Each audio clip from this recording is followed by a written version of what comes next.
Meanwhile, Israel Army Chief Herzi Halevi says the military is determined to continue striking and destroying Hezbollah, which he described as a terrorist organization. This follows the killing of Hezbollah leader Hassan Nasrallah in a strike on the southern suburbs of Beirut on Friday evening. נסראללה הרג אזרחים ישראלים ללא הבחנה. הוא רצה שהמלחמה הזאת תסתיים בהשמדת מדינת ישראל. אנחנו דאגנו שזה לא יקרה. אותו הרגנו ואנחנו נמשיך להתחזק. אנחנו נחושים להמשיך ולהשמיד את ארגון הטרור חיזבאללה. אנחנו נחושים להמשיך להילחם. כוחות צה"ל נמצאים במוכנות שיא, בהגנה ובהתקפה. Well, joining me from Istanbul, Turkey, is our senior international correspondent, Adeshewa Josh. Adeshewa, you're welcome. I'd like you to just tell us or give us the latest updates as regards the death of the Hezbollah leader, Hassan Nasrallah, and what the global reaction is to these latest developments. Thanks, Nico. We have been hearing from a couple of leaders of the region, including Jordan and France, saying that killing could escalate issues in the region. It could totally escalate the conflict between not just Hamas, but now Lebanon. And now we're seeing that Houthi rebels have also started firing ballistic missiles all the way from Yemen into Israel. So we're seeing these, what started on October 7th as an attack on Israel from Hamas, now getting bigger across the region. This is what a lot of world leaders have been warning against. You see, Nasrallah, Hassan Nasrallah's assassination is the latest in a series of high-profile murders this year by Israel.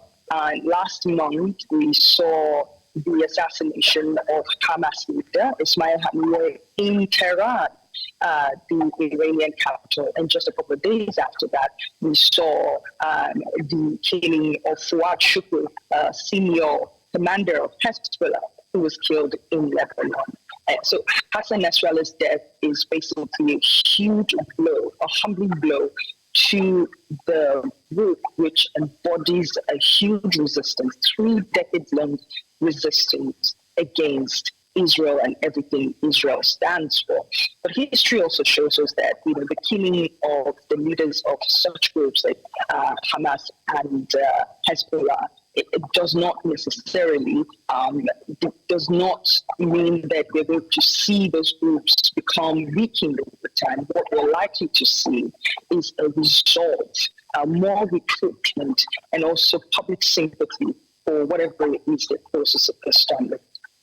So does this situation actually put a question mark on the ongoing efforts to find a truce and bring about long-lasting peace in the Middle East?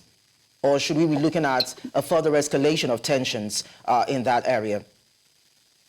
So far, what we've heard from Prime Minister Benjamin Netanyahu, that's the Israeli Prime Minister, he said that the killing of Hassan Nasrallah would definitely change the balance of power in the region. So we're likely to see the leaders of anti-Israeli groups become a little bit cautious. I mean, just a couple of hours ago, we heard that the supreme leader of Iran, Ayatollah Khamenei, has been taken to a more secure location in Iran. Iran is a big backer of Hezbollah and also Hamas.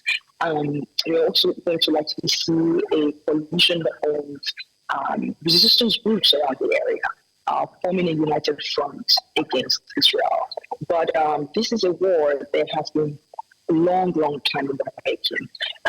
So definitely what we're likely to see in the coming days and weeks is perhaps a reformatting of the strategy of these groups, and also perhaps even a more intense response from Israel. So it is getting wider as we speak, and one can really just imagine what could happen in the next 100 days. All right, Adeshewa Josh, thank you so much for your time.